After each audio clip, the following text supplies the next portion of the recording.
Hola, ¿cómo está? So I'm tardy. I have been a running this morning. Great morning. I was on Lana's podcast, which is Metaphysical Meanderings. And if you go to enchantedSky.com, I think that's where she keeps all the shows. I will find a link and put it up later. That was tons of fun. It was like rapid fire. Astrological questions. I loved it. I think I saw Shauna on there. I couldn't really see the chat. I just know they put that one up on the screen. So that's the one I saw. And then I've had 2 clients since then. It's been just a really beautiful morning. So hello and welcome. That's enough about my morning because we're all here for Earth signs. This is for October and November. You were there. Aw, great one. Yeah, that was so much fun. And it's funny because it's like, I have such a hard time, like, being like blasé about astrology, so I kept trying to like I feel like if I talk that fast, all of my videos would be, I should talk that fast all the time because then all my videos would be much shorter. That'd probably be good. Okay, so I hope if you lost me there, I hope you didn't lose me there for a second. Let me turn my do not disturb on. There we go. We have everybody, the gang's all here. Hi, Venus Energy and Zoe, and of course Juan, and hello, Luna Sam, and Shauna and Moanne. Hi, Moanne. Hi, Flower Beauty. And of course, our Lee is here. Hi, Renata. Yeah, warm colors are I'm a spring. I actually worked for a color theory salon. Oh my God. When I was young and naive, before I was even married, back in the 80s and 90s, I worked for somebody who studied like actual color theory as a profession. And so, yeah, this is one of my yes colors. The fall is good to me. Hey, Will. Yeah, I'm thinking of changing it. This is my problem. I change my hair color often, but like I will like decide that I want something, go bother and do it, and then my phone or Facebook memories will be like, remember this picture where you were really, really blonde? How much you love that? And I'm like, I'm going to try to keep this for a little longer. I'm incorrigible when it comes to that. Also because I have like the skill set and the product in my home. So it's really tempting to just do whatever I want whenever I want it. Okay.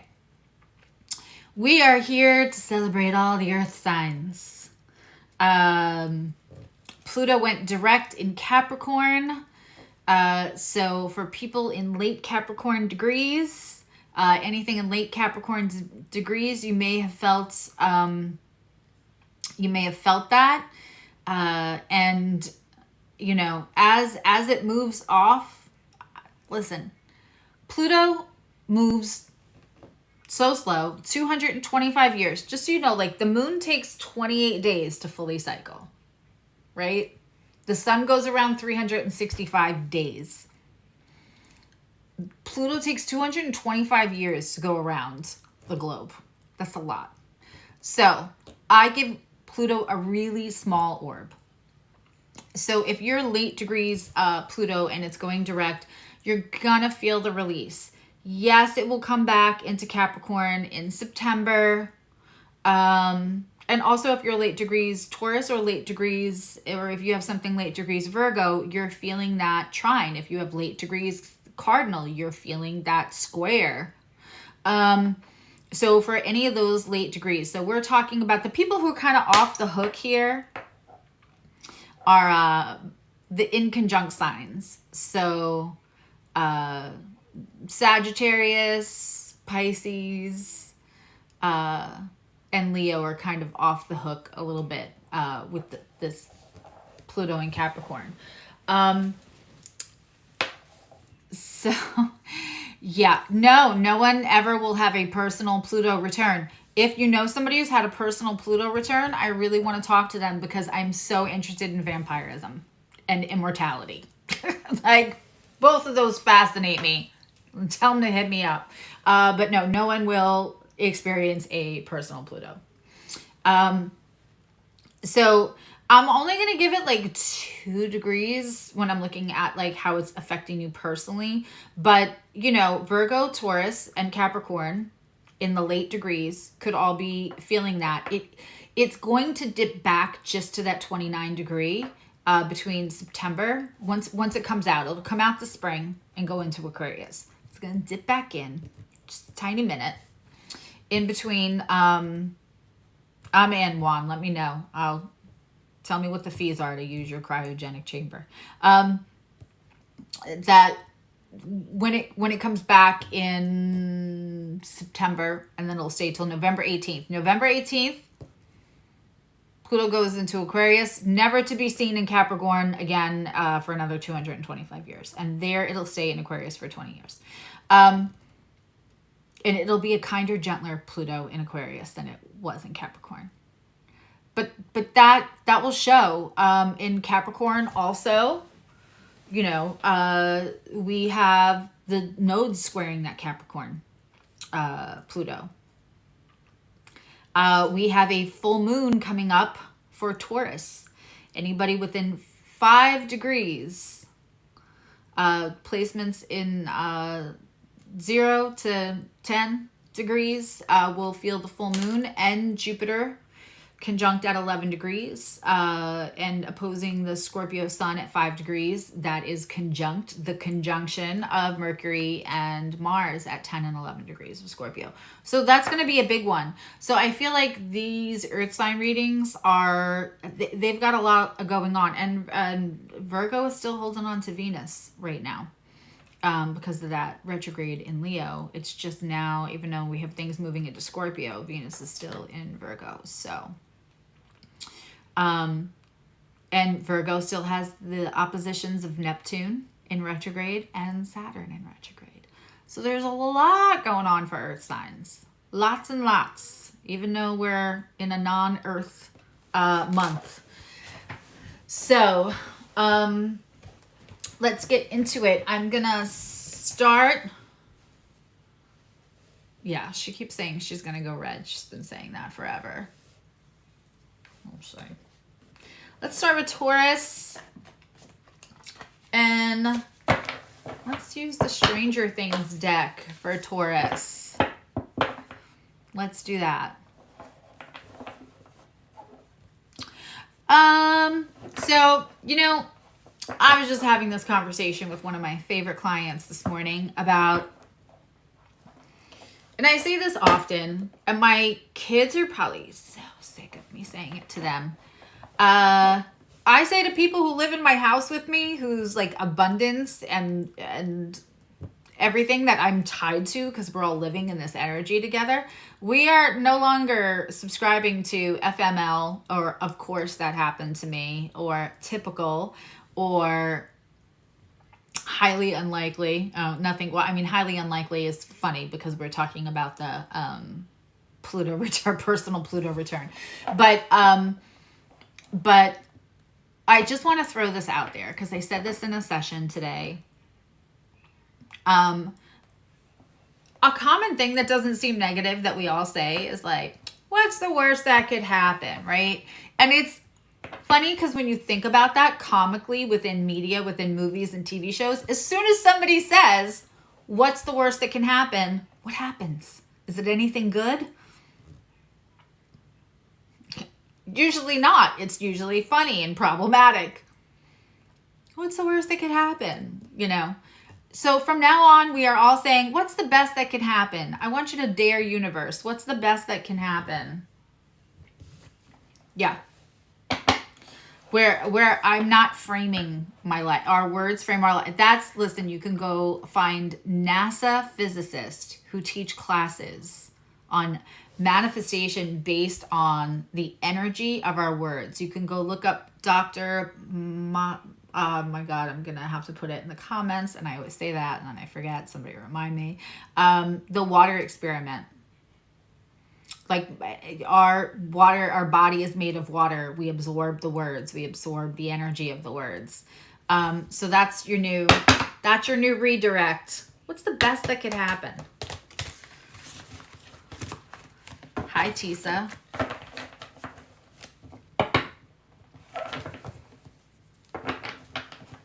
All right.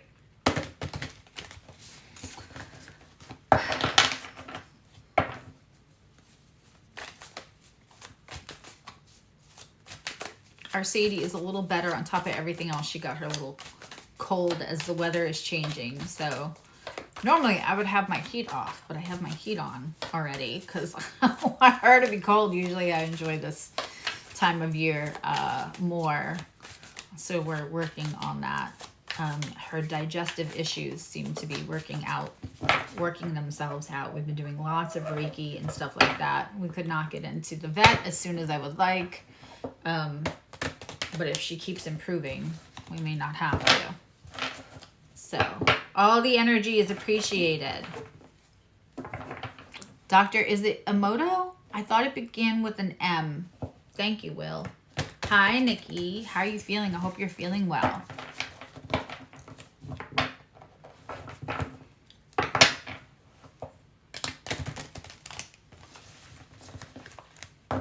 Okay. Taurus, hey guys, calling back all my power to me now from anyone using it with or without my permission. Always feel that. What do we have for Taurus? For what do they most need to hear for October, November?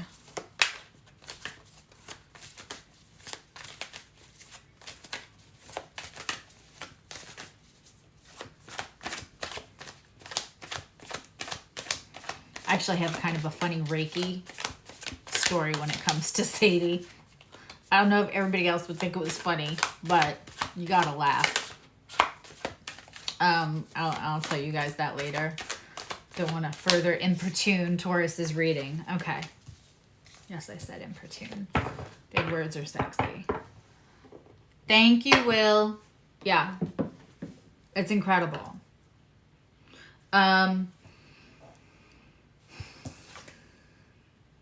Okay, so Taurus.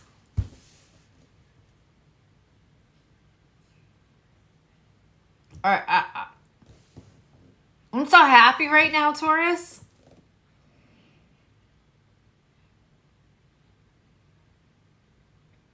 You got 2 4s. One is in reverse and one is the upright, and I like them just how they are. Now, Taurus, I know you're tired because the nodes just left, right? And also you've had Uranus in your sign. It's starting to creep on out. It's in the last decan of degrees, or decans, however you like to say it.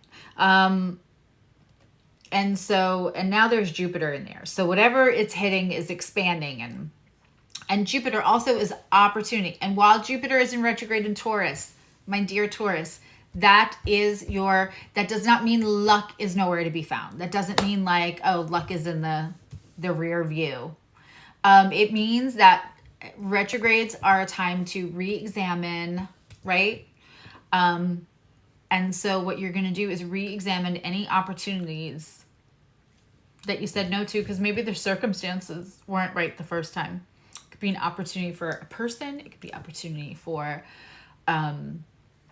just a decision, to remake a decision. It's very like 3 of wands in reverse. So it's missed opportunities. Because Jupiter is very, that's where our opportunities show. We call it luck, but that's where our opportunities show. And so you may have tools now at the end of that nodal axis in Scorpio, Taurus that you didn't have. And you also went through an eclipse season. So we have this last eclipse, that full moon, 5 degrees of Taurus, right? Conjunct Jupiter, opposing the Mercury and Mars and the Sun in Scorpio. I know you're tired. This is the last one, the last eclipse in your sign. We have that this is the 4 of Pentacles. Now, normally the 4 of Pentacles is the mind, down, down, down. This is my last pentacle. You're not getting it. I need it because I am lack mindseted right now. I am overwhelmed and under-resourced. However, it is in reverse. It's in reverse. There's also 4 of Cups in reverse, where we have something that felt like it was unavailable. Like universe was like, not this life. That is coming with the 4 of dice. This is the 4 of Swords. This is, you get to rest. And so we have re-examined opportunity. We're moving out of lack. Now, globally, socially, collectively, you're going to see unrest in, finances collectively in the world. When we see unrest or we see instability, what it is things are changing. Things are moving. It's like when you're moving from an apartment to a house or a house to an apartment. It doesn't matter when you're moving. It doesn't even matter if you're just moving out of your dorm room. When you're moving, you're usually excited about where you're going next, but that in between where like nothing has a home and everything is like in disarray and you're redoing systems, that part's uncomfortable. You're going to see that collectively. But personally, for Taurus, first of all, Jupiter is going through your signs. That's great. Missed opportunity. What did you say no to or think like that's not for me before that you can say yes to now? That feels better. That feels more appropriate. And with that, we are having a change in our lack mindset. Now, when we feel overwhelmed and under-resourced, one of the questions I like to ask is, are you planning on staying under-resourced because you're better at giving help than you are at getting help, Taurus? Even the asking for help, the pride in that, the sense of failure that you should have to ask for help. I will say this, I will die on this hill. It is often in Taurus's younger environment, early environment, that somewhere they were taught through an indoctrinated construct or just directly through a parent heard the words or an early environment person, that success, happiness, and whether you did a good job, whether you are a good person, is all connected to if everything stays the same. And I think and I feel that it is the plight and the learning curve and the part of the mission for a Taurus is because we know the one constant thing in life is change. So to be taught at an early age, a successful marriage is the couple that's married for 75 years. They meet each other when they're 12. That's goals, right? You want to be at the job that you get the fancy watch because you were there for 30 years, right? That's goals. And all of that is beautiful if that naturally, organically happens for you. But often with Taurus, we're taught, and again, this is something I said recent, we're taught, we're given this vision that roots of a tree, right? We're this earthen sign. We're supposed to be this pillar of society, the stable, and that the roots of a tree, that you're supposed to be this mighty oak that just grows and gets bigger and everybody looks to it. Those roots are about grounding in to Mother Earth. Those roots are about grounding into yourself.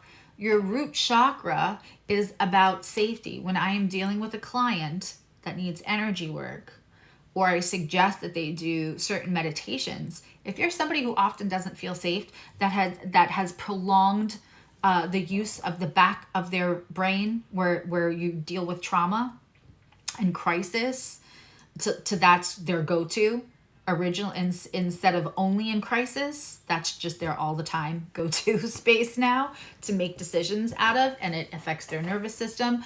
Root chakra, we need safety to operate correctly. Our nervous system goes out of whack, goes out of parasympathetic when we don't feel safe.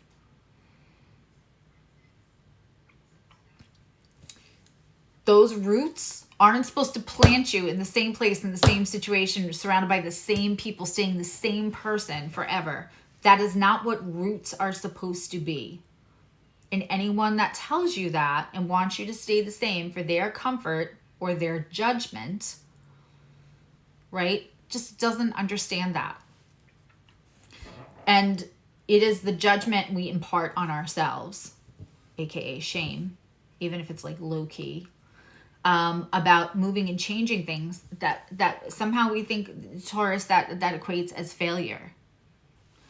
There's lots of changes. You're going to have opportunities that weren't available to you because you were closed off to them, quite frankly. And you were closed off because if I take that, then I have to leave this, and leaving this is failure. Even though that looks good, feels like it might align better.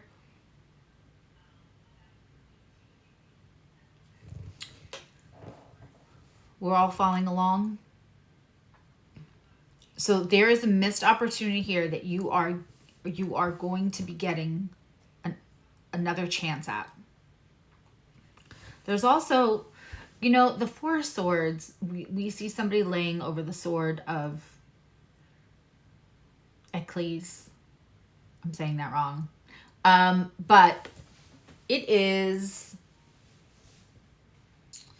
when we talk about spiritual rest, that is when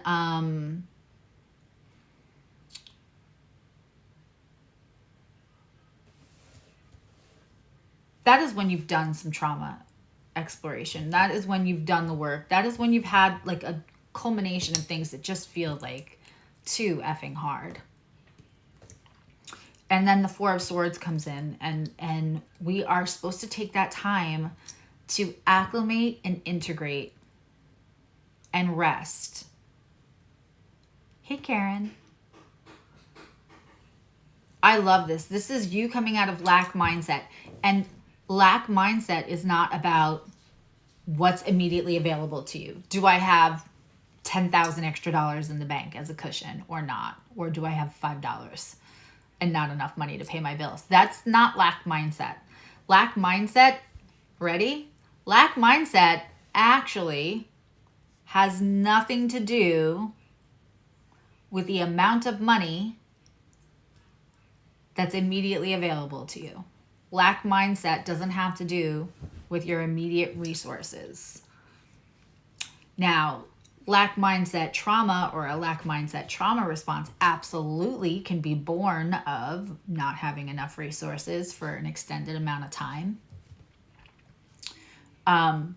But lack mindset is something you can move yourself out of when you start having the understanding that there's not a finite amount of abundance. I love the analogy, and I wish I could remember where I heard this, but the idea that there's like a dozen donuts, and everyone else got a donut and you didn't get a donut. Universe is always making the donuts. Remember that commercial? There's more donuts. There's enough for everyone. Lack mindset is about really understanding that there's so many resources, and that when we stop working out of the limitations we were told that we have, and we start moving into all of our talents. You know, like, I love sessions with clients. Today I was telling somebody their second house is Aquarius, and I was like, one of the easier ways to make money for you is to be weird, think out of the box, be innovative, don't do everything the way everyone else does. And so, you know, if you've been told, if you've had this like mindset where like changing makes you unstable, changing your career makes you unstable, changing your relationship, picking up and moving someplace, you're unstable, right?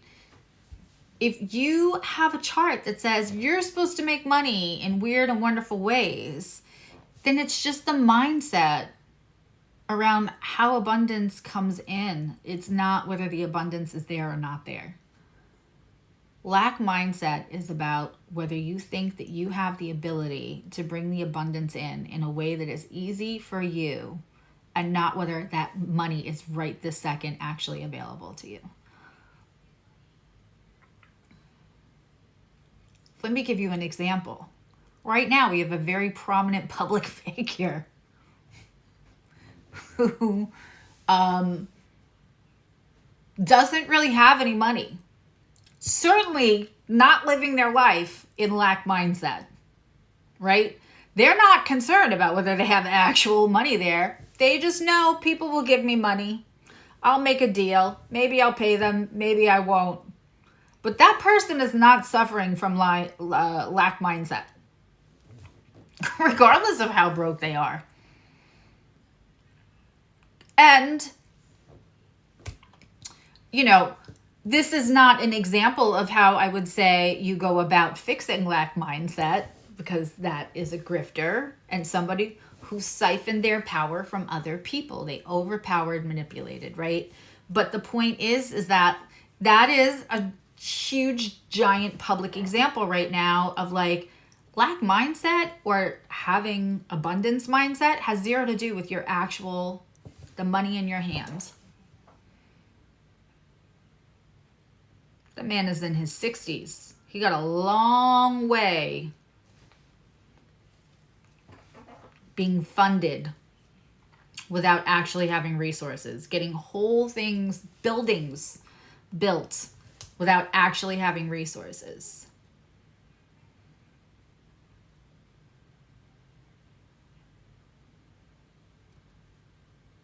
Again, I'm not advocating for that way of doing things. My point is that lack mindset is not about the money you have in your hand or in your bank. It is about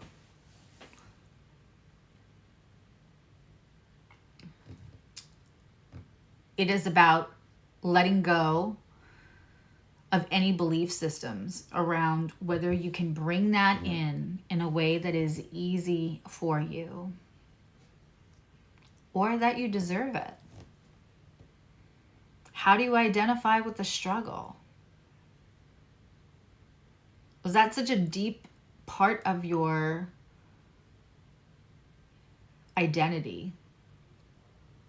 The struggle. Do you feel trauma bonded with other people that stay in the struggle? Do you hate rich people? Do you think they're all assholes and greedy? Because if that is the vibration you have around a lot of fucking money, it's going to be hard to pull that into you. I'm going to say that last one again. Do you hate, resent, and think rich people are all greedy assholes? Because it's going to be really hard for you to calibrate your energy to want to be a greedy asshole, if that is your stance, if that is your absolute belief system. If you're not in struggle anymore, are you one of them instead of one of the people? It's Les Miserables, right? Les Miserables. Is your identity in identifying with the struggle?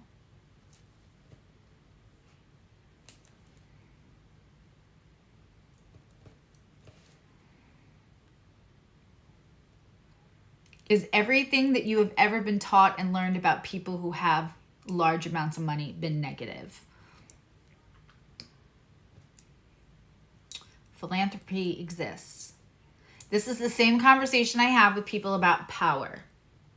A lot of times we have a personal struggle with power, with really coming into our power, because our relationship, our lived experience with people, when we are unhealed, the unhealed version of us that has less boundaries, our lived experience and our exchanges with people who had great power is that they overpowered us.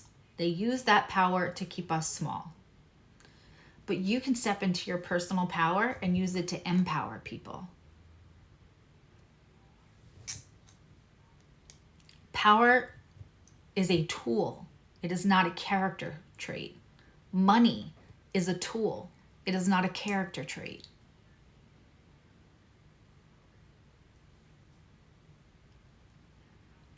These are the things that you are going to absolutely be healing, mending, working on, reconstructing.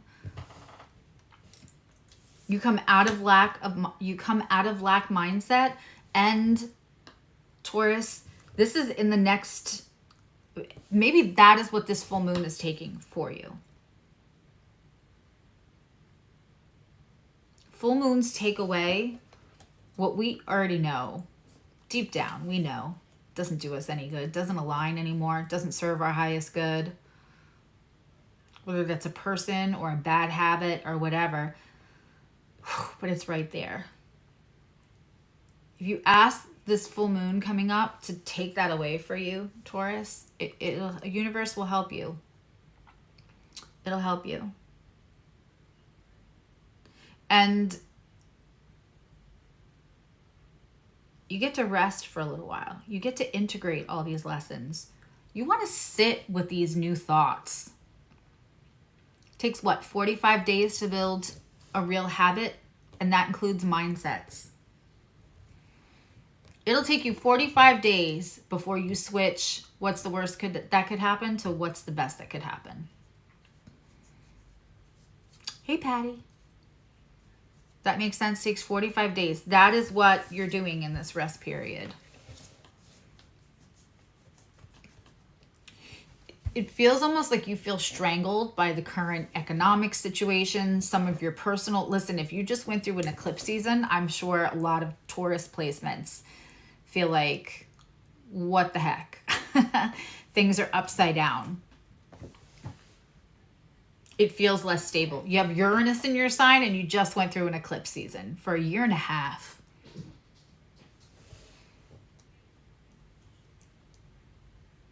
Something probably feels a little wonky.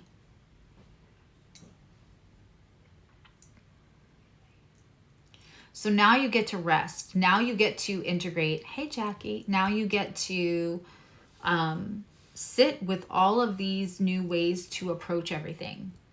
You cannot control the environment. You cannot control the environment, but what you can control is just your approach. And that starts in your mind. That starts with how you're perceiving everything. Right? Perception is how we feel an event, a person. Perspective is when we step back and look at it objectively. And when we take ourselves out of that, including taking ourselves out of the idea that if it doesn't last forever, you failed. Change is inevitable.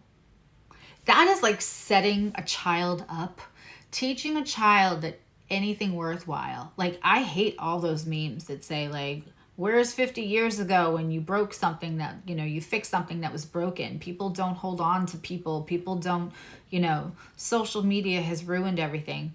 That is some of the most toxic mindset.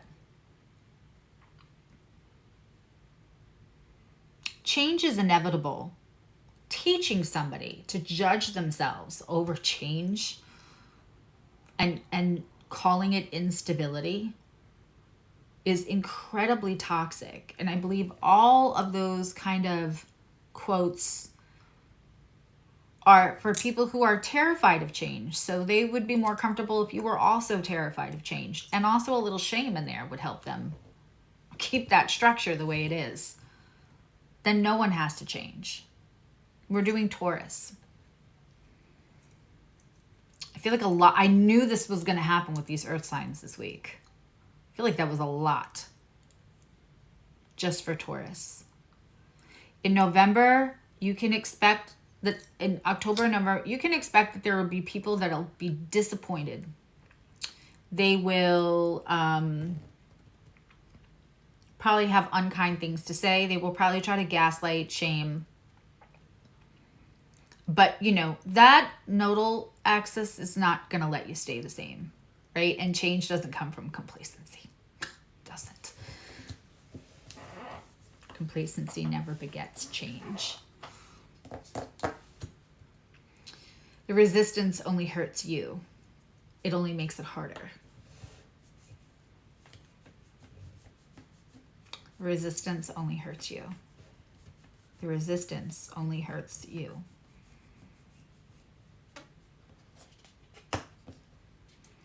This is beautiful, beautiful reading. And let things rest. Let things integrate. Start correcting yourself. I used to talk like this because I was from Long Island where things are more better. And the way that I stopped talking like this is I had to correct every fucking thing that came out my mouth for about 2 months. And everybody thought I lost my mind. I would get in my car and say, my car is over there. My car. And make sure I put the R on the end of it. It took a while for me to drive. I'm not kidding. I was from Long Island and I spoke like that. And my friends from Long Island now tell me I talk funny. I talk funny. But, I mean, nothing happens overnight. You can't just hear me say this and be like, oh, wow, you know? And then it's done. You have to practice. Like you would practice dropping an accent or learning piano. Learning piano probably takes longer than 45 days. That's what you're supposed to be doing. People will make fun of you. They will judge you. My friends used to call me the Queen of England. I was still living in New York when I wanted to drop that accent. I didn't move someplace else and people were making fun of me. I lived in New York. And I dropped my accent while I was still there. And oh my God. Skewered for it. They used to call me the Queen of England. Because I didn't say coffee. So, I mean, you're going to hear, you have to decide if you want to move forward. And of course you do. Of course you do. Because the resistance is doing what? It's only hurting you. So you have to take this time to adapt these new mindsets.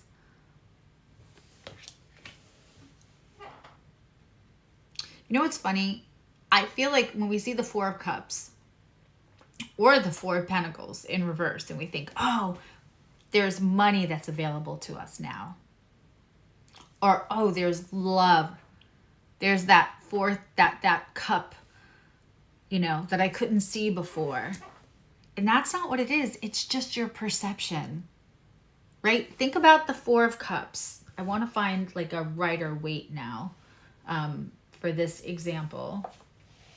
If we think about the Four of Cups, there's always 4 cups. This feels like the moment, the lesson of the whole Taurus reading. But there's always 4 cups in the Four of Cups. The person only sees 3 cups. Watch, it's going to be from the back end.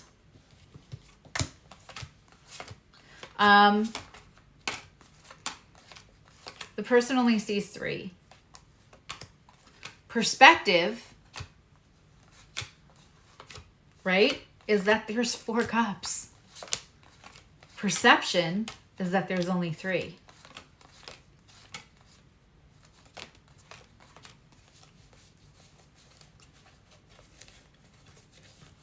Ta-da. It was the third from the last. I was like, you know what? Let's go backwards. When we look at the traditional, there's always 4 cups. That is perspective. This person's perception is that these are the only 3 cups that matter and that there is a cup missing.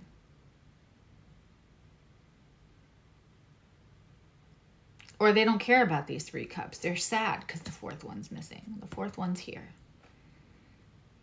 Their perception is that there's only 3 cups available to them. The pulled back perspective is that, of course, there's 4 cups. We can all see that there's 4 cups.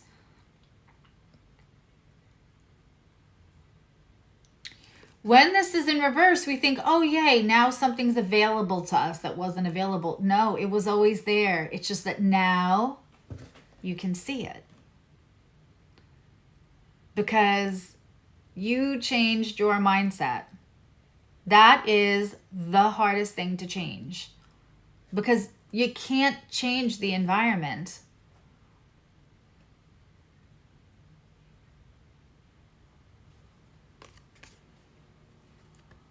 There's always 4 cups. You're just changing. You're just changing your perspective. Woo, Taurus, that went deep. That went deep. Hi, Shinigama. My daughter will make fun of me later for how I say that. It does make me smile though when I see your name, because I know I'm going to make myself ridiculous trying to pronounce it.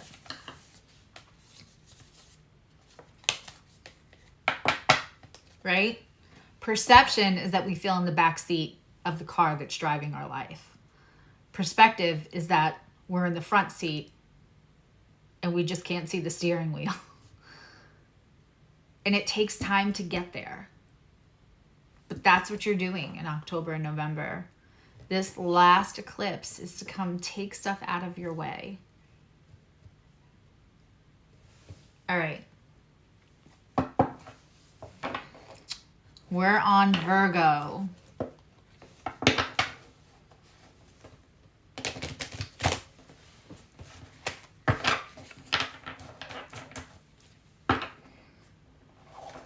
I know I should just be like taking little clips out of these big ones, and then I would have tons and tons of little mini videos that I could put up on YouTube Shorts and all the other places.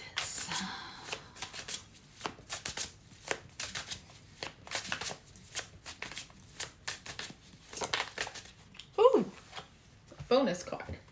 That doesn't belong there.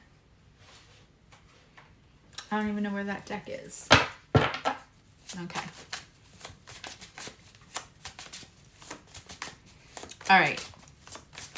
Virgos, how the hell you doing? Virgos, you still have Venus in your sign. Hey, Rose. You still have Venus in your sign. But of course, you have the Saturn opposition. So if you have low Virgo degrees, you have Saturn opposing for a while. It's going to go retrograde all the way to 0 degrees and then go back direct and then move through the sign. And you have Neptune in those late degrees still in retrograde. I think that's going direct soon, though.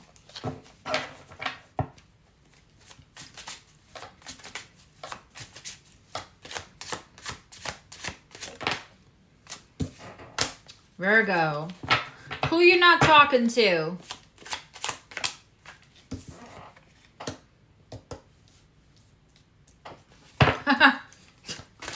All right, we're getting a third one. We're getting a third one. Just one, please. Just one. Forgot how much I love these cards, and they're such good quality. All right, you got 3 reverse cards. There's someone that you're not talking to. You don't want to wait for the communication, but you're not feeling really, Swear to God. I know for a fact there's somebody in this chat right now laughing. Eight of Wands in reverse. That's a lack of communication. Communication is frozen. It's like energetically there, but not happening in the 3D. That's what this card means. Hey, Gemini love. Then there is, I think you need to hop in my schedule, babe, Gemini love. I think you have a thing. Then there is this is my, I ate all my damn Cracker Jacks. Where is my tattoo? The Waiting card. The Seven of Pentacles. I built it. This is watching paint dry. This is waiting energy. This is, and like not happy about it either. Like borderline resentful waiting energy. This is watching, waiting for water to boil, whatever that phrase is. And it's upside down. So normally it means it's time. With these other two cards, that's why I had to pull a third card, because this could go either way. The Strength in reverse.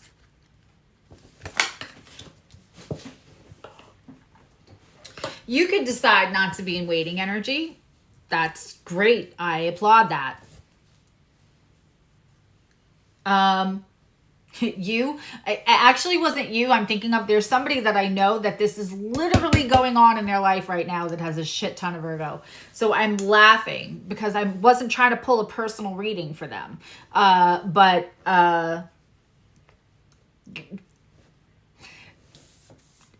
Also, you know, that Neptune in reverse. When Neptune is in reverse, in retrograde, we're not playing Uno. It's astrology, Susie. Get it together. Okay. When planets are in retrograde, hey, DeRay, but especially when Neptune is in retrograde, it clears things up, right? It's the fog is broken. You can see more clearly. Sometimes what we see, we're like, oh, God. We wish we could unsee that about certain people and certain situations. You're seeing that a lot in the collective in a way of like, look, I liked Mila Kunis. And I thought it was very admirable. I was a big fan of Ashton Kutcher and all the things that he was doing. I actually thought Acorns was a great idea. But also everything they were doing, you know, being in front of Congress, talking about trafficking. But there was another side of like, and I still think she got talked into it and she's pissed at him and she's pissed at herself. But writing those letters for Danny Masterson, it's what you do when you think no one's looking. What you do when you think no one is looking that you wouldn't do if they were looking. There are things that we do when no one's looking that's none of anyone's business, and that's fine. It's just not for public consumption. But the things that you do that you wouldn't do for integrity, for ethics, for just basic right or wrong, and you wouldn't do them if everyone knew. That's what they did. They even said that in their apology. We thought these would be private letters to the judge and no one, right? Integrity is what you do when no one is watching. I don't love this. We're watching lots of people get called out. And people that we probably liked a little bit. How about Emily Blunt making fun of the heavy waitress in the TGI Fridays? Calling her enormous and said she probably eats all her free food. Publicly. Now, I didn't really like Emily Blunt because she stole my husband, clearly.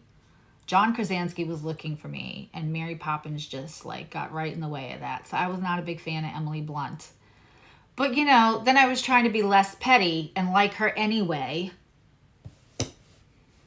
Because I want that for him, you know. I want him to be happy even if it's not with me. Want him to have a good girl. I saw that and I was like, oh, she's a disgusting human. So it's hard. When we see people that we like characters, whatever, I swear to God, if Paul Rudd does something during this Neptune run, Just take me off the planet. Just beam me up. I can't. Paul Rudd needs to stay as pristine and wonderful as he really is.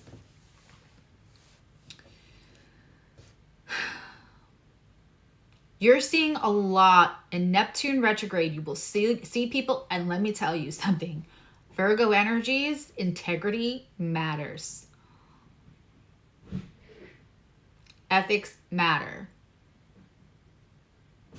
When you see people and you see things you can't unsee, it's hard to kiki with them. It's hard to kick it with people. You're like, I can't. How many people over the last couple of years saw people publicly post beliefs that were like, oh my God, that's been my friend for 20 years and I had no idea they had that much disdain or hate for a certain demographic or whatever it may have been. That was like disheartening. I'm like, oh, I wish I didn't know that. With Neptune in retrograde opposing, this is going to create a challenge, an opposition to things in their normal function.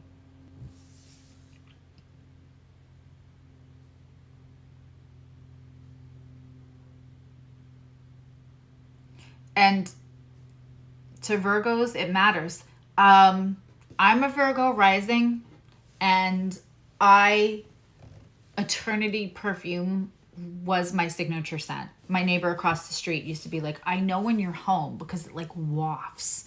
Everybody, I loved wearing it. It made me feel pretty. It made me feel powerful at a time that I didn't know who the hell I was. It was in the late 80s.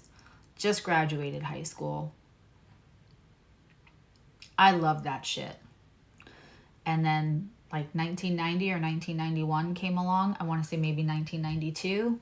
And here comes Calvin Klein with these emaciated, terrible figures. And they're in like basements talking to some older man. The whole thing was so gross. Done. My Virgo rising ass, my Virgo Pluto, my Virgo South Node, I never, from that day on, spent another penny on a Calvin Klein. I ditched my favorite signature scent. I don't think I've ever found anything that worked so well with my chemistry that everybody reacted to, ever. Well over 30 years now. A Virgo they will not kiki with you if you are outside their integrity. If they feel like they know and then I'm complicit, I can't do that. You're going to do you.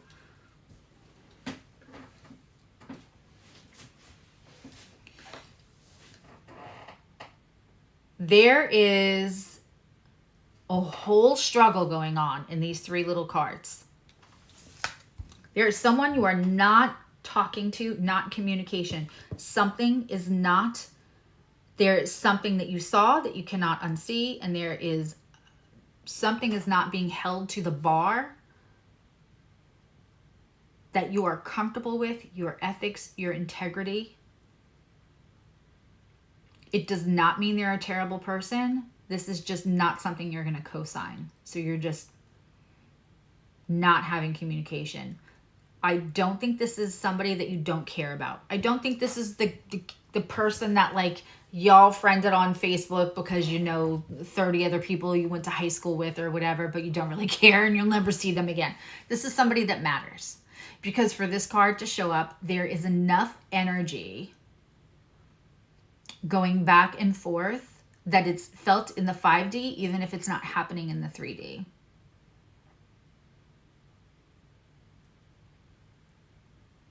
And it doesn't matter what the line that was crossed or the boundary or the ethics or whatever it is.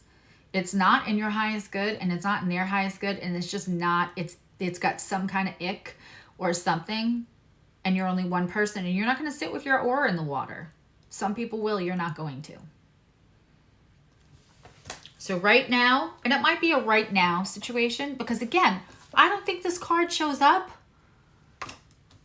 for your reading, because I'm reading for you. I don't think this card shows up for your reading. If this is somebody you're ready to be done with, it's not a struggle. Why would it show up in your energy? That's not how this works. You really don't want to be in energy you might still be a little bit in waiting energy, but you don't want to be this anymore. The resentment does not work for you. Hi, Hannah. It doesn't work for you. None of it is blessing you with anything, this waiting energy. So you don't want to be in it.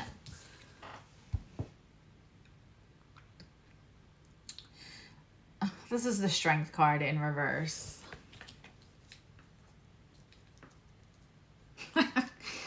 This is like the integrity for yourself, your own personal growth, what you're comfortable with, what you don't like.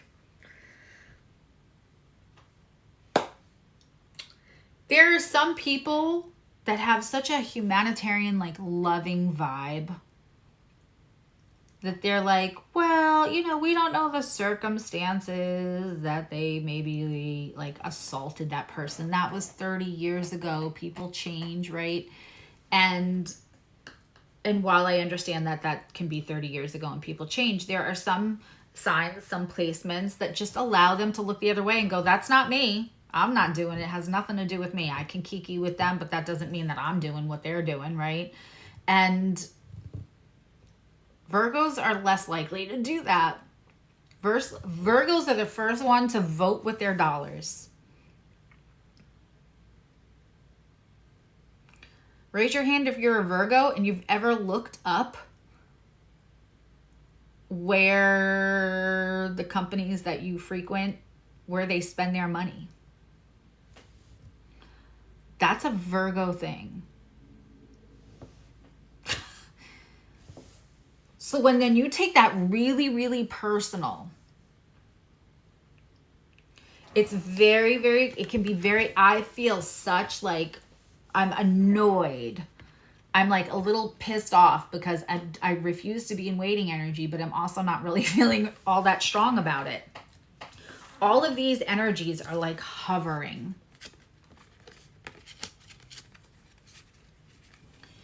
This could be about a friend. This could be about a romance. This could be about family. And this card here, this is loyalty. It's not just strength. It's loyalty. It's Leo. It's infinity. I promise you this is someone that while you are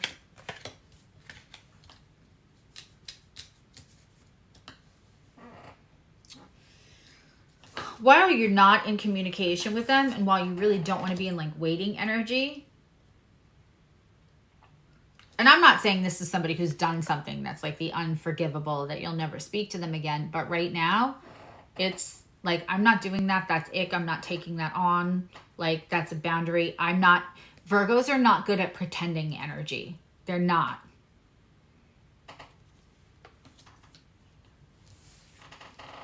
But this tells me that you're going into thoughts of when it was good, and thought like there are what you think about reaching out to break this silence, and then you have to like remind yourself why it was broken.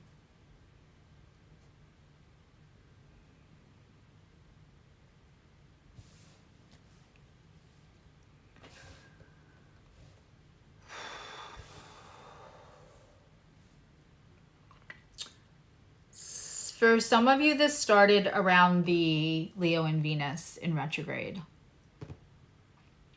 Neptune went into retrograde the end of June. The node switched in the middle of July, and Venus went retrograde towards the end. Middle end.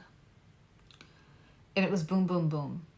And for a lot of us, late July into September was a rude awakening, when we were perceiving relationships to not be what they were, to not be equal, to not, and at some point, either trust or integrity and respect moved to a point where it was harder to get back that balance quickly, to just have a conversation and be over it. And that only happens with people that we actually love, we actually care about, that actually matter, that we actually feel really, really connected to.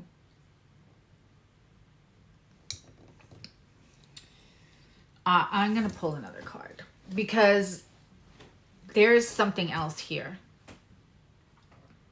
I feel it though in my chest for you Virgos. I feel like I want a really honest deck, but I'm also wondering, should I just, I literally feel compression in my chest over this reading. Sorry, I'm trying to figure out what deck.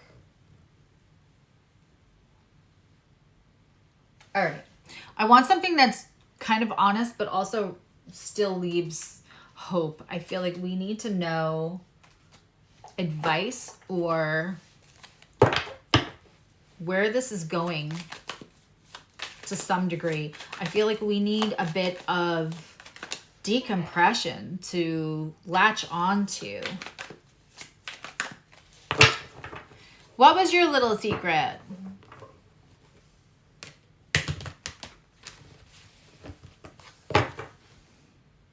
Yeah, if Paul Rudd turns out to be a terrible person, then just beam me up.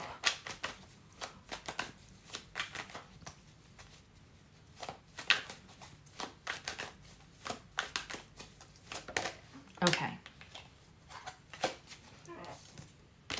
They are going to reach out. For sure. Hey, Tina.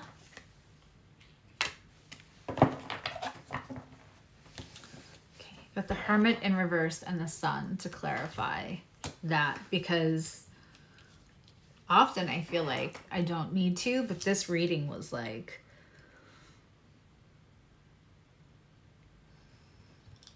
the thing is too, Virgo, I feel like everyone feels like you're just being a hard ass. Like they don't get it. They're like, lighten up, bruh.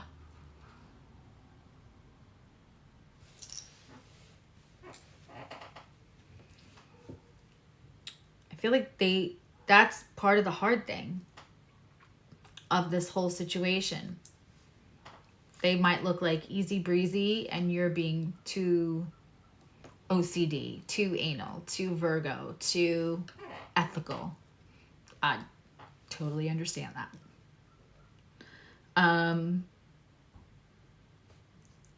You know, sometimes does not play well with others. And sometimes that is just what it is. And sometimes it's somebody silently just saying like, I'm not comfortable with that, so I'm just not going to engage. And then you look like you get along with less people. Because I will also die on this hill. Making boundaries is easy.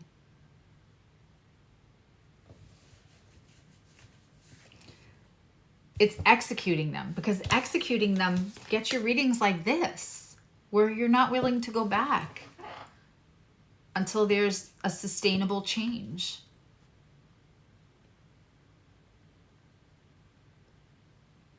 Until you're no longer uncomfortable with the circumstances.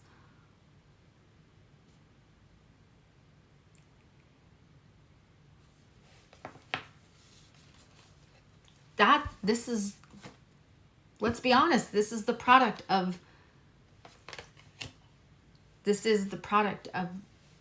actually executing the boundaries, making them easy, declaring them even easy, enforcing them.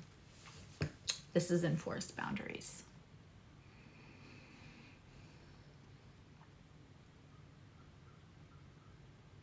And Virgo is somebody that will.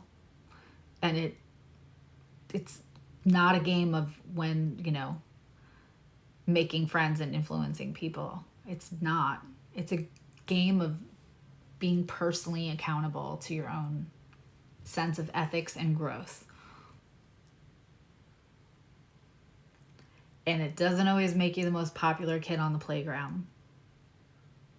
Also, when you are holding yourself, Virgo placements, 6th house placements, when you are holding yourself and you're doing the work, you're looking for your accountability in situations. You're looking for where you might have done something wrong, right?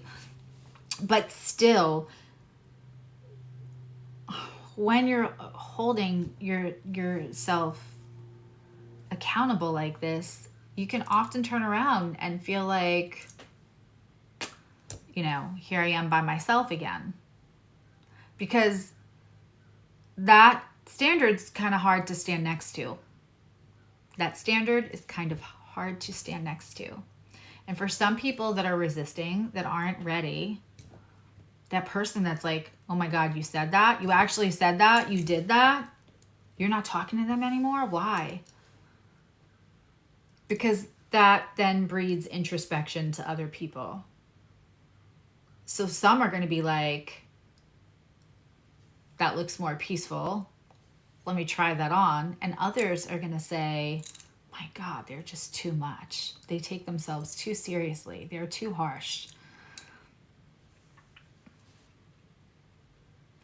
I was once told by an ex that wanted to stay friends, and then was shocked that I didn't then give in. We didn't go out that long. I kind of knew right away, but we had known each other for a long time. And they said to me, you know, if you don't lower your standards, you're going to end up alone your whole life. And I said, I have lowered my standards and been in a relationship. I promise you, I will take a loan. That's a Virgo thing. That's a Virgo thing. They said it to scare me, and they meant it. They genuinely meant it. They thought they were looking out for my best interest. They're having my back. You're going to end up alone. In their New York accent, you're going to end up alone if you don't lower your standards. You can't have everything. I didn't want everything, but I didn't want to compromise.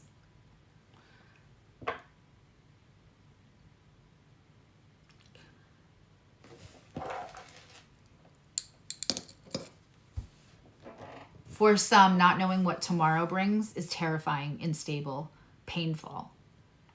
For others, knowing what all the yesterdays brought and making sure that that's not what you can count on tomorrow. You did not miss Capricorn yet, Nikki. I mean, when you think about, like, it's so scary because, like, I knew I don't know what's happening tomorrow. I don't know what my life looks like in 6 months. It's terrifying. When you're in those moments, please remember, whatever brought you this change, whatever is making you leap into the scary, you knew what would happen every day. Maybe it was alienation. Maybe it was being with somebody who was perfectly nice, but totally did not get you on any level. You did not feel seen, heard, satiated, nothing. Maybe it was being with somebody who was verbally abusive or abusive in any way. Maybe it was somebody you didn't trust. But you didn't want to give them up because you didn't want anybody else to win. Because you had to know that you were worth it for them to stay, for them to pick you. And then at some point you realized, oh, that wasn't about me. I'm going to pick me. And when it gets to that scary moment where you don't know what's going to happen tomorrow, remember that what you used to know would happen tomorrow hurt far worse than the fear of what will tomorrow bring. You get crayons in your hand. What is that Natasha Bedingfield song, right? Unwritten. I don't know why we approach unwritten as terrifying. But Virgos, I promise you, they'll take the unwritten. They're good with words. They're Mercury run. They'll figure it out. They'll find the solution. And you will. You got that Sun card. They're going to hermit for a little bit and then they'll be back. There is happiness. Now, I want to say this, and I feel like this is for all tarot reads and all. If you, my lovely community, if you are out watching another tarot reader, and listen, whatever, they're going to interpret cards the way they're going to interpret, have their own relationship with their guide. So I'm not going to do that whole big bag of bullshit and say everybody else's readings are wrong, because that's just so ego driven.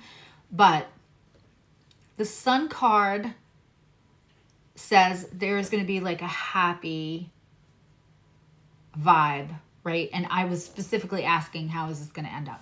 So we get the Sun card.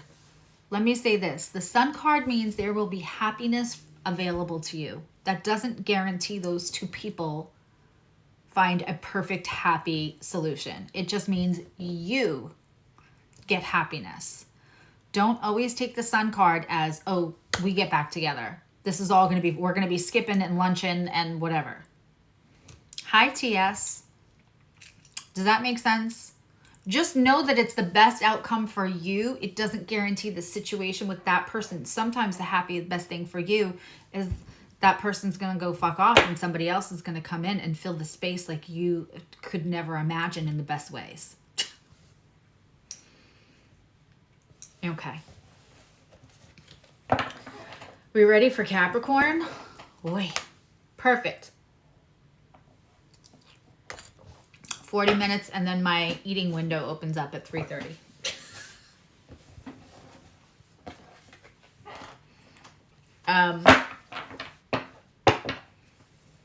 Hey Juan, do you have the link for Lana's show that you could put up from earlier today since you were on there? Or does anyone... I should have done that.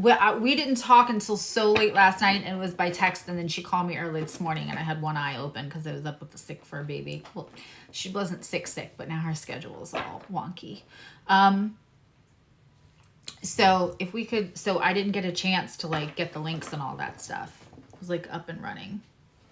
Okay, so let's do Capricorn. How are my Capricorns? I talked about you today on Lana's podcast. That's why I was thinking about it.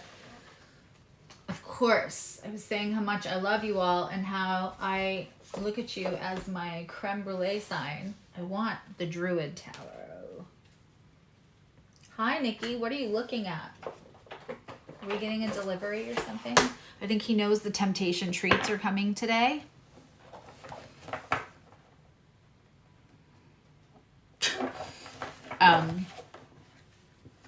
Sadie realizes now that her favorite treats in the hot pink box, they're these.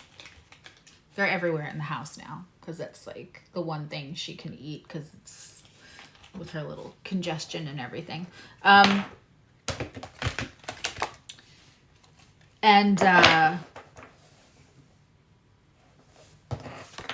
She understands now that those come in an Amazon package. She doesn't quite get Amazon and she doesn't quite get like the UPS man, but she knows when we take in that like white and blue crinkly package, she gets excited now because she, you know, maybe because possibly allegedly I made a big deal and was like, Sadie, did you get a package? So every time an Amazon package comes in that white and blue, she's like, is that mine? Are those treats? He is intensely looking out that window. Nikki, what do you see? What do you see, Nikki? He's on the couch. He's just a few feet away. He says hi.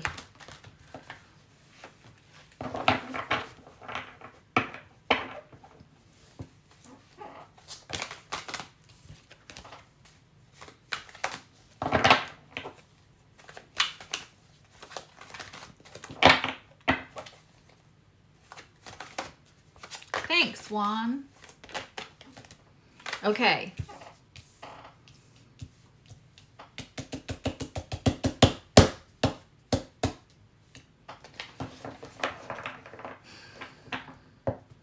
Capricorn, you've had a wall. You have had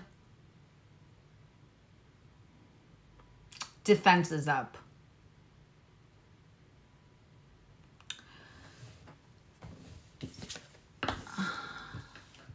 I've got the worlds in reverse here. That's what came out first. So I know that things are changing.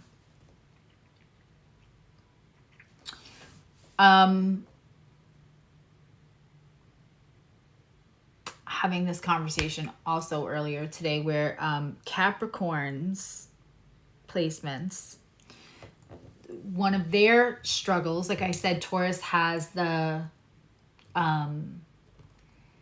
plight, the soul journey of being indoctrinated very early that everything staying the same is stability, and the opposite of that is your failure, personal failure, in a world where only change is consistent, right? With Capricorn, you learn to either take care of yourself, younger siblings, you become caretakers and kind of like little adults very early. And then that will then bring in a bunch of people you need to take care of. At the same time, Capricorn is very, very aware what they need to succeed. Failure is not an option, right? Different kind of earth sign thing. Lack of integrity is not an option for Virgo. Failure is not an option for, oh, bye, Gibson. Hi, love. I'm just doing Capricorn. So when Capricorn is going up that hill and climbing and succeeding, and that's a very personal thing. That's a constant drive. They kind of know that if they stay in the company of miserable, they'll be miserable. If they stay in a company of underachievers, they will get complacent with underachievers. They're very highly aware of what environment best supports that drive. So now you have the complexity. Yeah, I was hoping somebody had a link. But I promise I will get it later and drop it into the comments. So there's that complexity of getting a whole bunch of people. And it's funny because Lana and I have had this conversation, because especially if you're a Cap rising, that 7th house of committed relationships is full of Cancer. And you know, that's an opposite attract thing, but also you're just, any Capricorn placement, you're going to be that natural caretaker. You might have had to parent yourself or parent other people, either younger or older than you. And they also, Capricorn risings, I find this in my clientele, Capricorn rising women, sexy as hell. They have this like rock chick vibe, even if it's not like, I'm not talking about like a hard vibe, just like there's something kind of Stevie Nicks about Capricorn, and they don't need a lot of, they can, but they don't, they could be not doing anything with their hair, not having any makeup on, and dressed in jeans and a t-shirt, and they are sexy. There is something very cool and not tough, but like no one's messing with that person. So if no one's messing with them and I'm close in quarters, then no one's messing with me. There is something about Caps, and especially Cap risings, that feel like a safe place to a lot of people.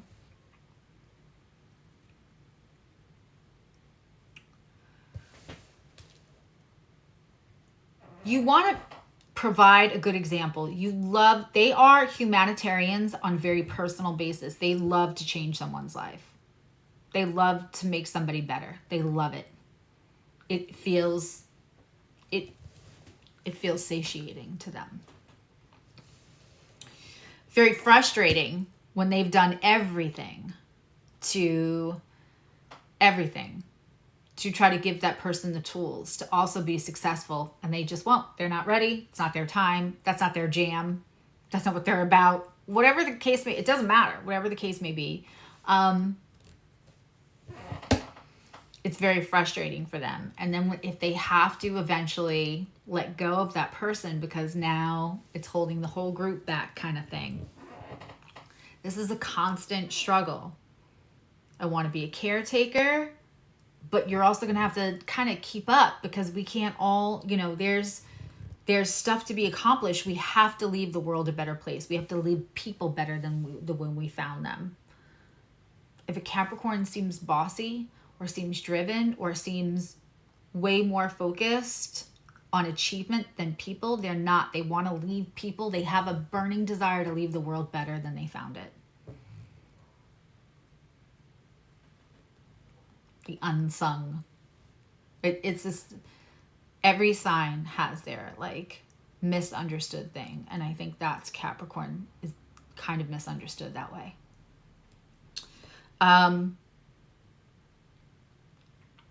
I think Lana totally has that cool, like, the first time I met her, I said, your eyes are so pretty. And Capricorn women and Capricorn rising women will often not think of themselves that way. But they're just kind of cool. For the old people, kind of leather Tuscadero. I thought was the coolest. I wanted to be just like her instead of the dork that I was. But of course, I'm a Cancer, so I'm totally attracted to that energy.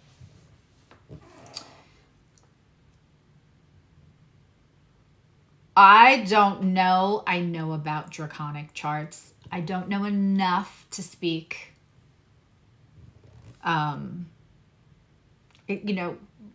Astrology is such goodwill hunting math. There's so many layers, so I don't really want to confuse people with a whole other thing. So I'm just staying out of that conversation. The world is kind of a little upside down. First of all, I mean, you've had Capricorn leaving the station now, Pluto leaving the station now, Capricorn. The nodes are squaring.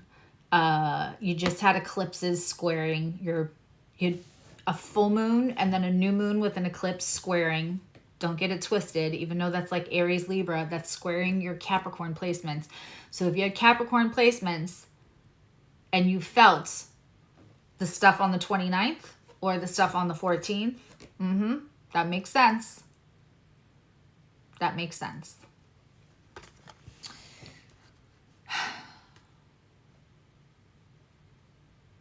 Things are changing. Now listen, the world and the Wheel of Fortune, you get to turn them. They're in play. I don't mind either of them, but it might feel like things are discombobulated right now. It might feel like the world is a little upside down for you right now. We have the Nine of Wands. Defenses can come down.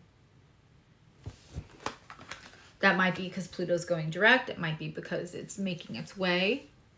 Unless you're a 28 or 29 degree Capricorn and you experience just a little next September, October, and some of November. Once we hit the spring, Capricorn placements are pretty safe from the Pluto and Pluto squaring the nodes and all that.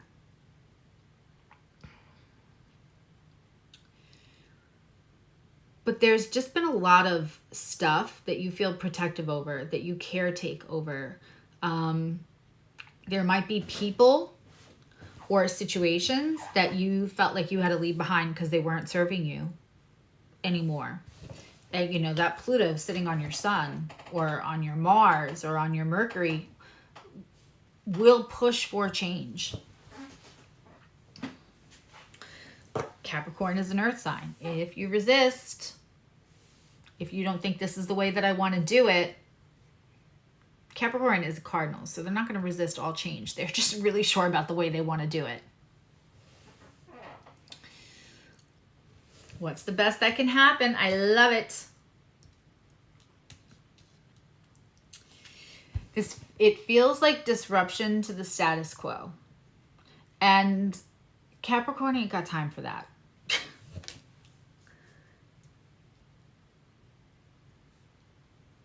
Unless there's some like Mercury, Mars in retrograde and they don't express it well or they mask. You come in a Capricorn's world and turn everything upside down, they're probably not going to take it well. They're probably going to get they're going to get frustrated. Because that drive.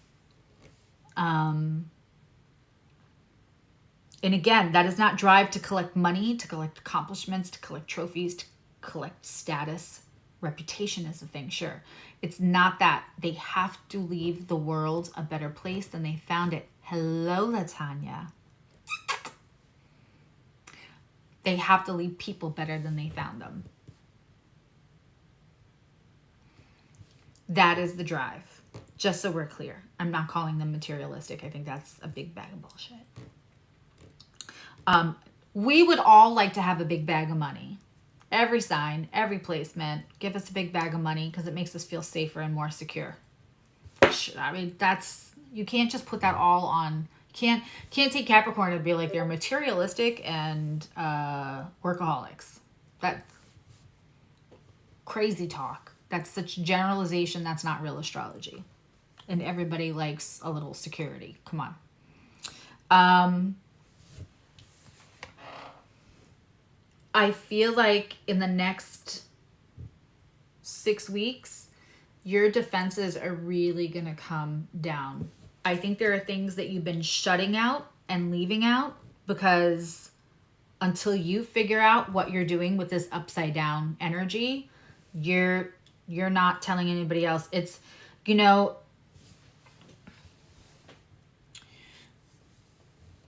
sometimes Capricorns will leave you out of their plans. A, because they want to hurt your feelings. B, because they're afraid if you get to, they're big mushes. They are creme brulee. And they're afraid if you get to them emotionally, if they discuss it with you, they're not going to execute their plans. You could take that however you want. There's nuance to that. So the walls have been up because they're protecting whatever is changing till they figure out how they're going to change it, how they're dealing with it.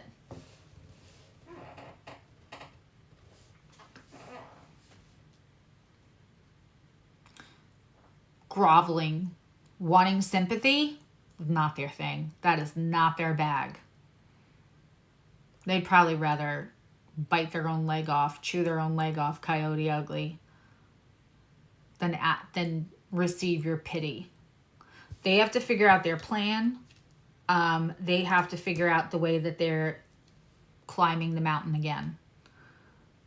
So, but there is a softening of this energy by the end of November.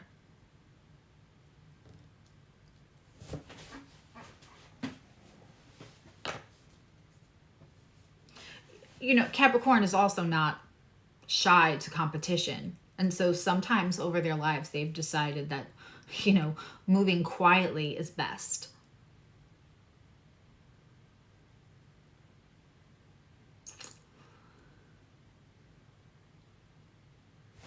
I'm going to show you this Nine of Wands in the upright. This is a weathered, I know this is a fire sign, but that looks like a King of Pentacles if I ever saw one. Look at the brace around their arm. That is a tired person that built that wall, right? Not just to be a jerk. This was out of necessity.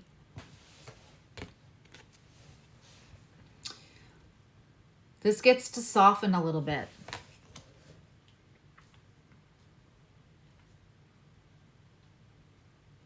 If it's felt like a pressure cooker, if it's felt like this for a little while, Capricorn, it's going to decompress. It's going to, you're just gonna, like, I feel my shoulders wanting to relax. I feel like going like from this to this.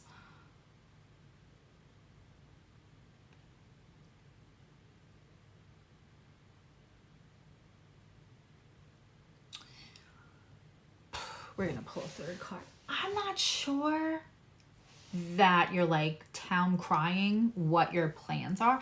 I'm not sure that like you're bringing everybody back in, that you like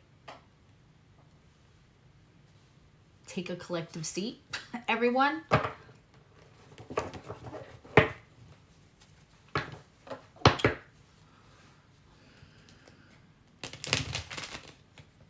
Let's get using my light seers.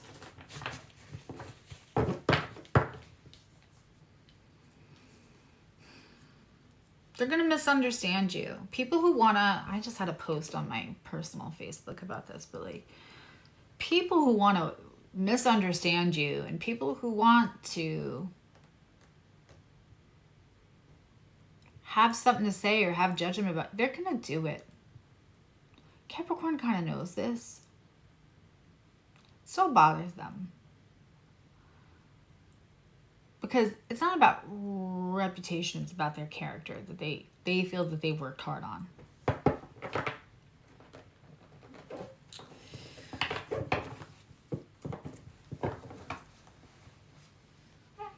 I keep getting like this extra message for Capricorn's reading, and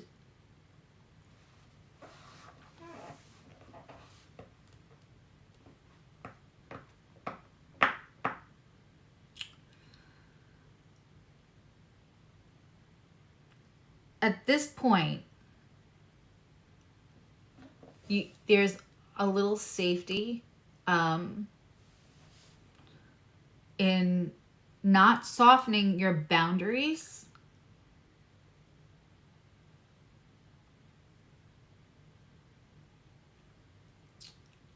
but not feeling like the only way to be safe is to be insular. I feel like for a while, Capricorn, you felt like the only way to be safe is to be insular.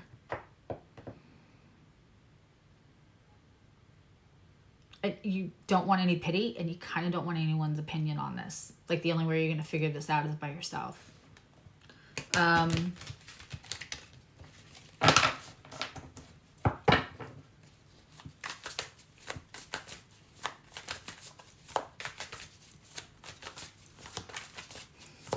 Are we letting, I just want to know, like, from universe and whatever guides, like, are we letting, oh God, the one card that's upside down in this deck is the Three of Swords, but it was upside down. Like, not only was the card turned the wrong way, but the card was in reverse.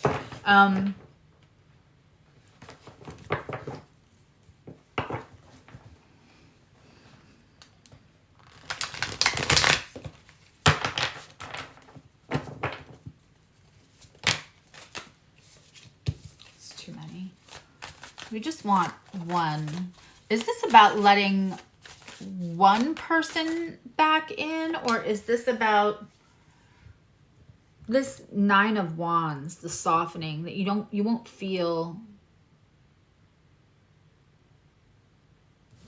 I feel like for half of you, this is someone that you did not feel safe letting into this.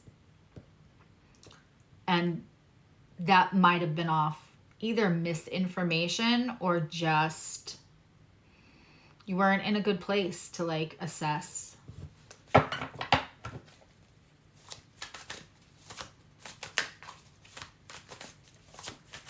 Like, I'm trying to say this clearly because they're showing me so much, but basically someone who you thought was an enemy is not really an enemy, which is good. You'll be happy to like get back to that place with them, but someone that you thought you had to be extra guarded from, but I still think you're going to be guarded from other people. There's one person, like, it's hurting you that you feel like you can't be transparent with them, or you can't be, and they're coming around sooner. Not that they're coming around, but they didn't show their solidarity, or they did not show, they made you feel off about trusting them or feeling like you needed boundaries from them because they're not as a definitive person as you.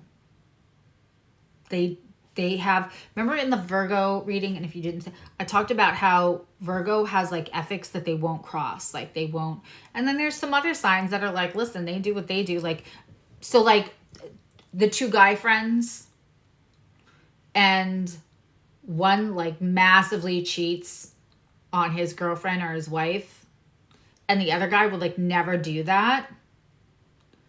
And they go out all four, both couples. Some people are going to be like, I don't cheat, he cheats, that's his problem, and hang out and kiki with the wife and never say anything, and then also be out with him when he's hitting on other girls, right? And some people are going to be cool and be like, I would never do that, but that's on him. But that's my brother from, 20 years. He's been there for me, right? Some people can like just separate. And some people can't.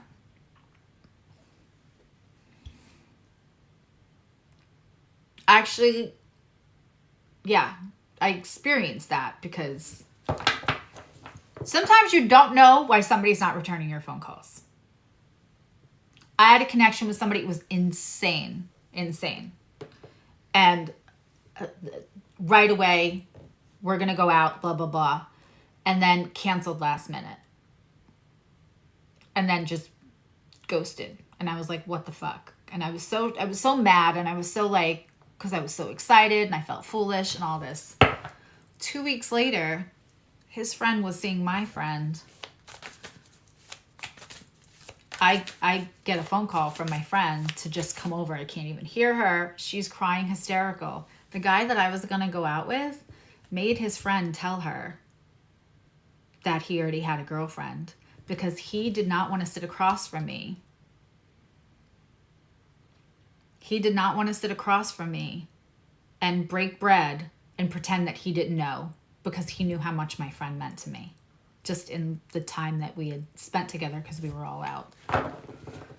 Some people have that kind of integrity, but also don't ever decide for somebody else why they're not talking to you.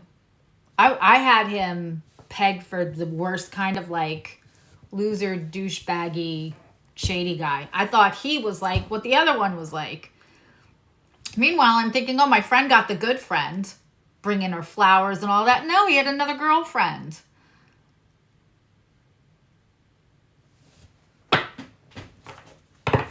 And right after he gave me the weekend to console my friend, I got a phone call. We for sure went out.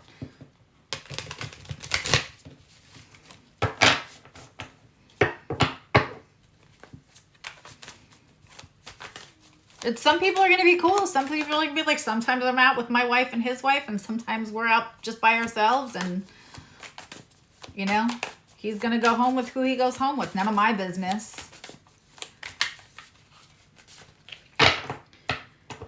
There is somebody that you did not trust, Capricorn, because you misunderstood their actions. And I know I just gave you a whole lot of, like, that's an old thing, so I don't mind telling you. It has nothing to do with anybody in my life now. Yes, good guy. Sounds terrible. We went back and forth. Even there was a big separation, got back together. I outgrew him, which was sad. But still always wish them the best. I have nothing bad to say. But that situation is relevant. The reason I shared it is because, like, whoever this was, you took their, like, lack of I'm down with you as a sign of their you know, shady. You can't trust them. There was some other reason that this was out of communication. There is some other reason that you felt like you had to have, and you didn't know, and you weren't asking. You didn't need the pity. You didn't want to look desperate. You didn't want to, but you're going to find out that they said what they said. They chose what they chose. They omitted. They were quiet when you needed them to be vocal. You're going to find out that this was for a whole other reason that you could not imagine. And it was not out of disloyalty. That I love for you. Yeah, for at least half of you, the person that you were the most bothered that you felt like you had to be, like, I never wanted to feel like I had to be protecting myself from them. You didn't. And you just never know. You just never know. Like I said, I wrote that guy off as, like, the worst. He had a really hard time getting me to talk to him again. That poor guy. I would not talk to him. Following my social media to try to go everywhere I was because I would not pick up the phone. And then when I saw him, I was like, oh, I remember you. I saw you on a milk carton. Walked away, got my car, drove away after he drove like 45 minutes to go where I was.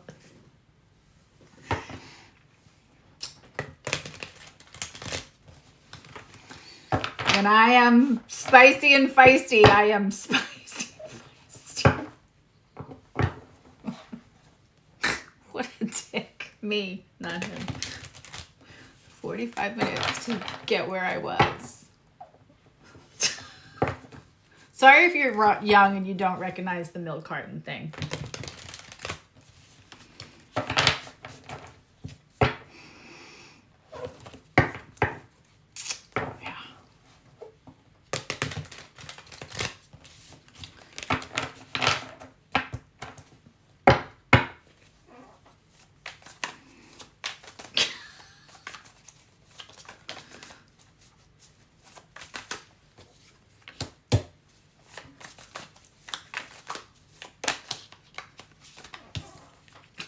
Sorry, I'm an asshole.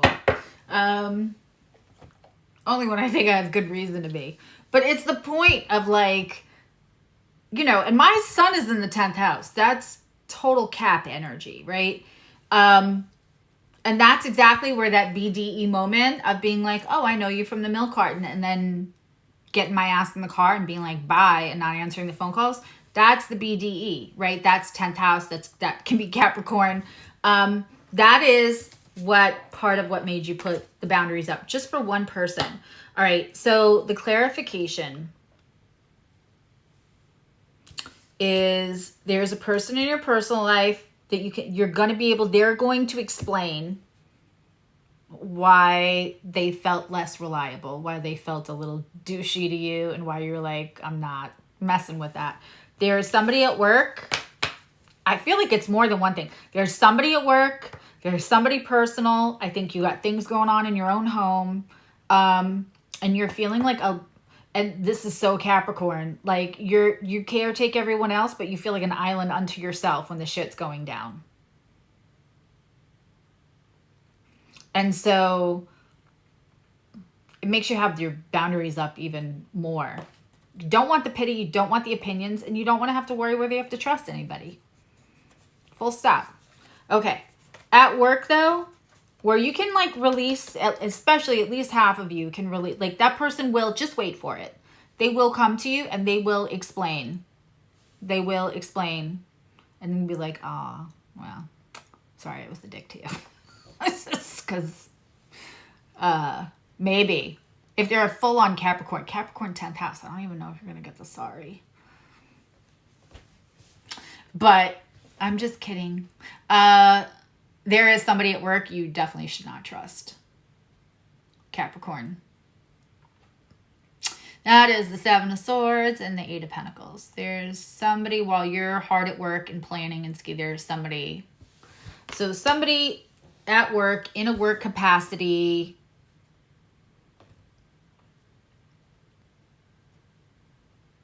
Yeah. Oof. Especially if you have a job that you're trying to, if you have a job where you're either applying to like another job, you're trying to transition out of the job you're in. This feels like maybe it's just for like 1 to 3 people. But for somebody, you are either trying to transition into your own thing, like entrepreneurship, very Cap, or you're just climbing the ladder, climbing the mountain, and you're up for a promotion, but somebody else is leaving. There's something that you can't fully expose, and somebody in a work capacity does not have your back. They're either going to tell on you that you're transitioning, or it's something you told somebody. You're like, you know, you've been feeling like this and you're just trying to like work out of it. You're trying to like get your solutions. You're not staying in that situation. Capricorn's not staying in that situation. But somebody close to work is not keeping a secret, whether it's a workmate or whether it's just somebody, somebody who has the power to make this situation more complicated. Might. So if there's somebody you distrust at work or in a work situation or a colleague, if you work for yourself, like if you told somebody like, hey, I'm going to launch this thing and it's going to go viral, they might share that with somebody else, and then somebody else, you know, does a half-assed job but does it before you. There's just something. So the friend, the personal, the really personal, the person that you were closest to, they will come forward and explain themselves, and that will give you a little relief. Move in silence is not wrong, Capricorn. There's somebody at work that just can't be trusted. Somebody in a work capacity can't be trusted for sure. As far as the world, listen, this will move back. Change is uncomfortable.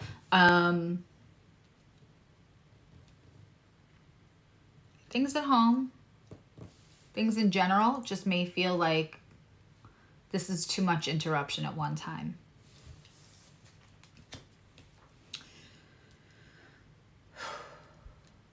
If you spend all your energy, like, you do know how to move in silence. You do know how to be strong. But if you spend all of...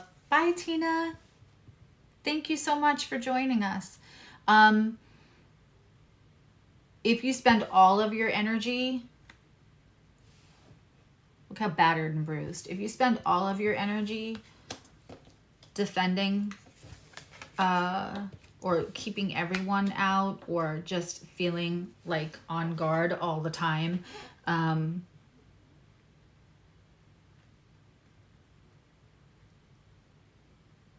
That's not serving you.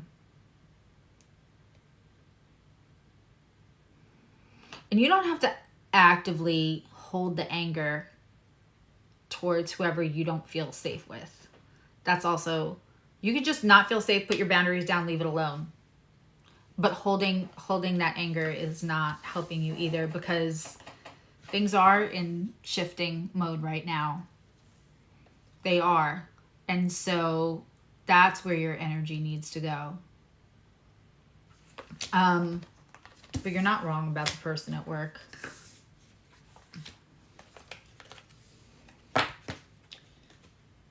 You're going to get an apology or an explanation, Capricorn. It's going to let you put your guard down a little bit, relax a little bit, which I love for you. Again, those two, and then, you know, you're going to have, I don't feel like we see an end to that story in November. You're still going to have, there's 2 more eclipses, a lunar and a solar then in the spring in Aries season, which will also square Capricorn placements. And we're going to go through Capricorn season. I think you're really going to know what's up, and there's going to be a lot more resolution in Taurus season for Capricorn. Taurus and Gemini is going to feel... Taurus and Gemini seasons are going to feel really good to Capricorn.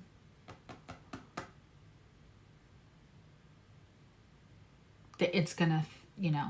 So this all, I'm very curious if any of this felt, and if you did not watch the Sunday show, Capricorn reading felt almost personal. It was insane.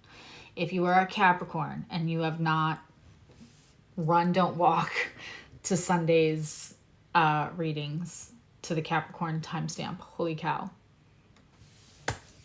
I will be here next Sunday. I'm trying to decide whether I do a Halloween show or not. Please put it in the regular comments if you want to do like a fun Halloween show. Of course, I would do like a couple of giveaways, maybe play a game. Let me know how you guys feel about that. I would do that. Halloween's next Tuesday is the 24th. So I'll be there Sunday, and then let me know if you want me to do a Halloween show like the weekend of the eclipse, if you want me to do like an eclipse Halloween thingy. I'm interested to see what you all say. Okay. And go onto enchantedsky.com and see if you can find Metaphysical Meanderings, today's earlier show. And that's it. I love you. Know you love you, Earth signs. And I'll see you soon.